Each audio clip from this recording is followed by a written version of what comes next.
இறையுறு குழுவிற்காக என்னென்ன செய்கிறார்கள் என்றாக சாவேரி செல்கிறார்கள், கங்கையை முழுக்கிறார்கள், முயில் இருக்கிறார்கள், அளவு புத்தி விடுகிறார்கள், அங்கம் பெறுகிறார்கள். ஆனால் இவர் இப்போ இவர்களுக்கு அப்படி செய்த அறுபத்தொருத்தரால் இல்லை.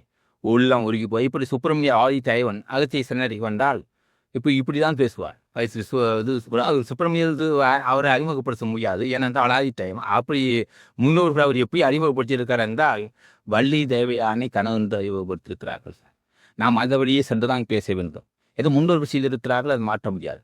நாங்கள் எப்படி நாம் இப்படி பூஜை செய்யணும் என்றால் அகத்தீசனை வழிபடுத்து எப்படி வழிபடும் என்றால் அகத்தீஸ்வரா உன் பாதம் தினம் பற்றி பூஜை எனக்கு அருள் செய்வது. ஏனால் அது ஞானியின் பாதம் பற்றி அனுமதிக்க மாட்டாங்க. இந்த விஷயம் அல்ல. காளி மாறி முனியாண்டி இந்த மாதிரி சிறு தெய்வத்தை வணங்கி விடலாம். ஞானியின் பாதத்தை ஜனம் பற்றுவது சின்ன விஷயம் இல்லை, ரொம்பவும் கனிவு வேண்டும்.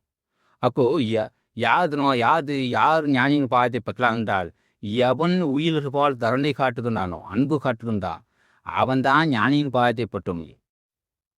சடிய மனம் உள்ளவன், கொடிய மனம் உள்ளவன், பஞ்சம் சூது உள்ளவன் ஞானியின் பாதத்தை பற்ற முடியாது.